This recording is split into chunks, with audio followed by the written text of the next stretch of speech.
Selamat datang di channel Sekolah Minggu Lion Kids Philadelphia.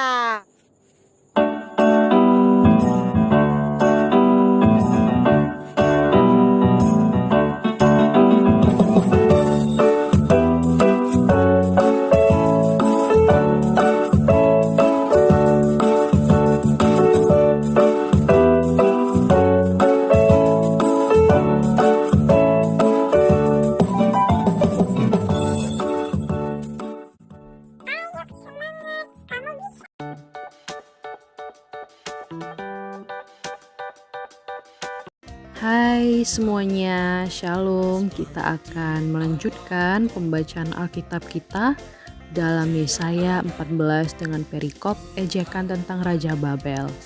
Kita akan baca Alkitab kita dan kita akan mulai dari ayat yang pertama. Yesaya 14. Sebab Tuhan akan menyayangi Yakub dan akan memilih Israel sekali lagi, dan akan membiarkan mereka tinggal di tanah mereka. Maka orang asing akan menggabungkan diri kepada mereka dan akan berpadu dengan kaum keturunan Yakub. Bangsa-bangsa lain akan mengantar Israel pulang ke tempatnya, lalu kaum Israel akan memiliki bangsa-bangsa itu di tanah Tuhan sebagai hamba-hamba lelaki dan hamba-hamba perempuan. Demikianlah mereka akan menawan orang-orang yang menawan mereka dan akan berkuasa atas para penindas mereka.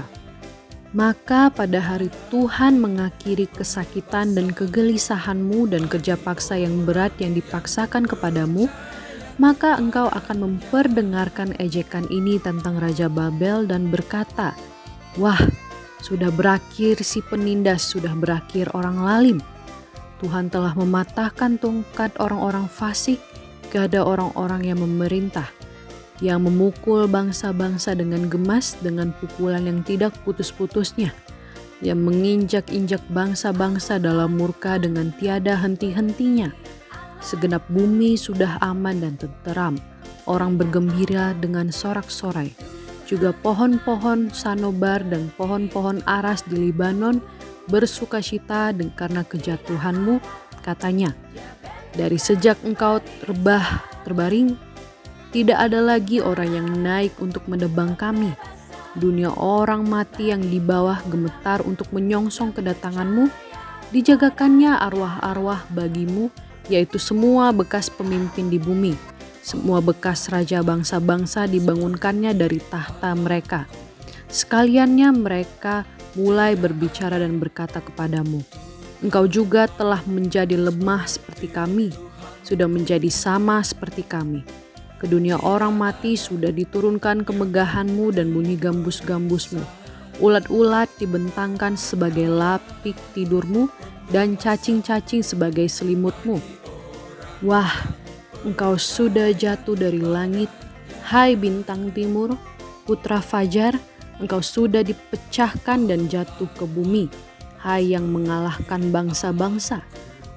Engkau yang tadinya berkata dalam hatimu, 'Aku hendak naik ke langit, aku hendak mendirikan tahtaku mengatasi bintang-bintang Allah, dan aku hendak duduk di atas bukit pertemuan jauh di sebelah utara.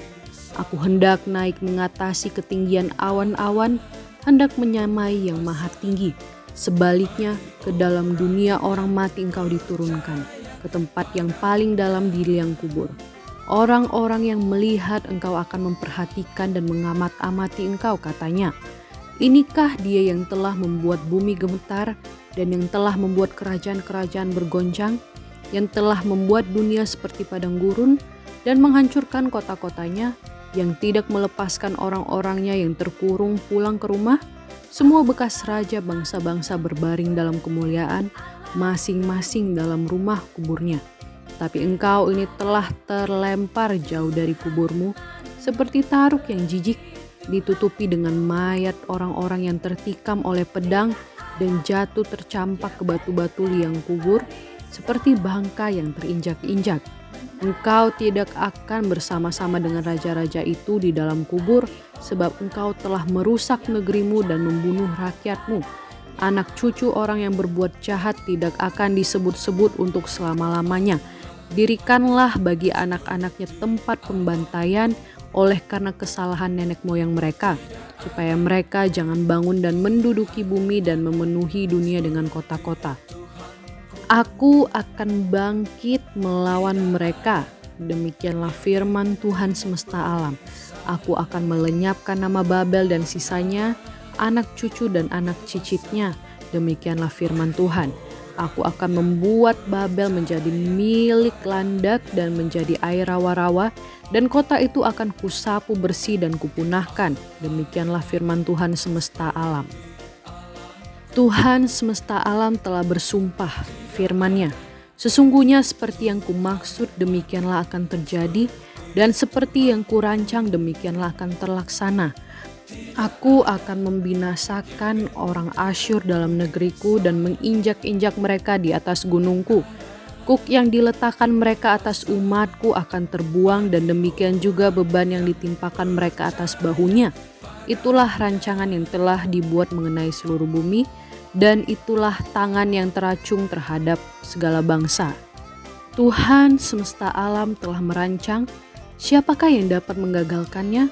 Tangannya telah teracung, siapakah yang dapat membuatnya ditarik kembali? Dalam tahun matinya Raja Ahaz datanglah ucapan ilahi ini, janganlah bersukaria hai segenap Filistea, karena walaupun gak ada orang yang memukul engkau sudah patah, tetapi dari keturunan ular itu akan keluar ular beludak, dan anaknya akan menjadi ular naga terbang.